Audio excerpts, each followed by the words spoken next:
What's up, YouTube? Mike from Mass here, Mass Aquariums, and I've had a lot of questions in my feed, and I just want to give you guys a nice little top 5 video on the 5 things you should consider when buying an aquarium.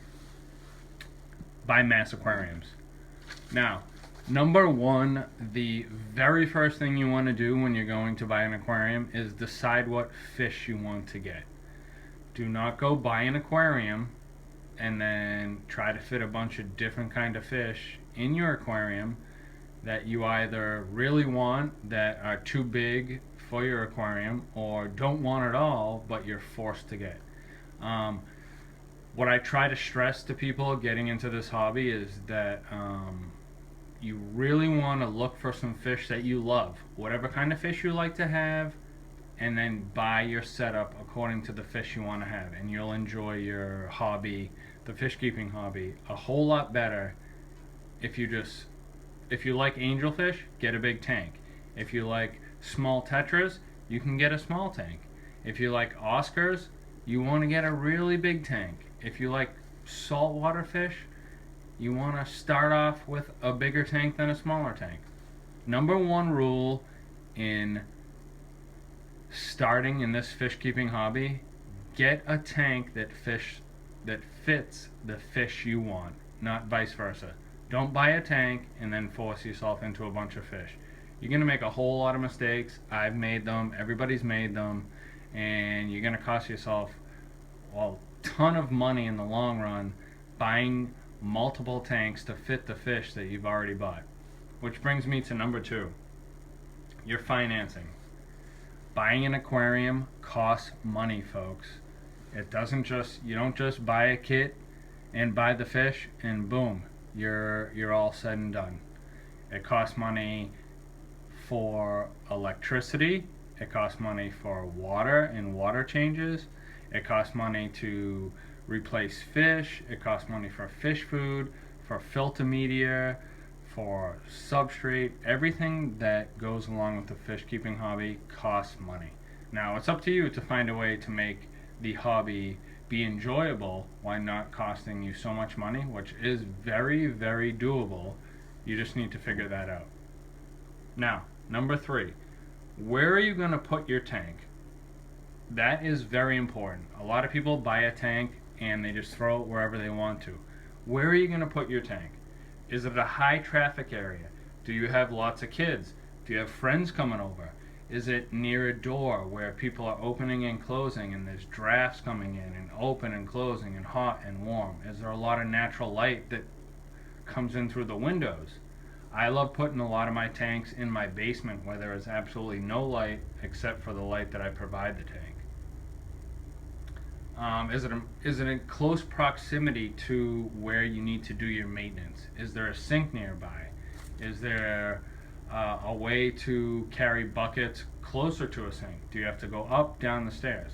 Now, a lot of you guys might think I'm crazy for telling you guys this, but this is a lot of information that you will want to know if you've never started up an aquarium, or if you just started up an aquarium and you're realizing, I got a lot of work to do. I got to figure stuff out. Because, it's a process, and it's an important process. Number 4, do you have the time to take care of your aquarium? One of the biggest things that people do is they buy an aquarium and they love it and they stock it with fish and it becomes successful, and then they buy another aquarium and so on and so forth. It's called multi-tank syndrome, MTS. We've all got it that love aquariums. If you're new to this hobby and you're about to get an aquarium, you will get it, and you'll start off with a small tank and you'll end up with either 20 small tanks or 5 big tanks and so on and so forth. Do you have the time to take care of all your tanks? Do you have the time to water change? Do you have the time to feed? Do you have the time to take care of all your tanks so that they're all living a happy aquatic life? Or are you going to have 5 tanks that all look like absolute dog shit because you have no time to take care of them? You let them all go, the fish are suffering, you know, everything's suffering in your whole aquarium hobby, and then you don't love it and you don't enjoy the fact that you love fish. It's way easier to have just 1 or 2 tanks and take care of them and enjoy what you're doing than to get into the whole I have 10, 20, 15, however many tanks, and you can't take care of them, you don't have the time to take care of them, and then instead of just a love, it becomes a labor of love, and everybody suffers, and most of all, you suffer because you don't like taking care of the fish because you have too many tanks. So that's a really important one. Do you have time to take care of your tanks? And number 5, most of all, for me, I hope this goes for a few people, it mostly goes for me, balancing family and fish. Now, I have 4 children, I have 2 jobs, one of them being my aquarium box, so go get yourself a my aquarium box. Balancing family and fish becomes quite the task, because anybody that gets involved in fish keeping and that gets addicted to it loves their fish. How are my fish doing? When do I have to feed them? I gotta clip this plant, I gotta do this coral, I gotta do this, I gotta do that. But if you have a family and you want your aquatic life and your family life to coincide, you need to blend them together perfectly, which means put your family first and your fish second.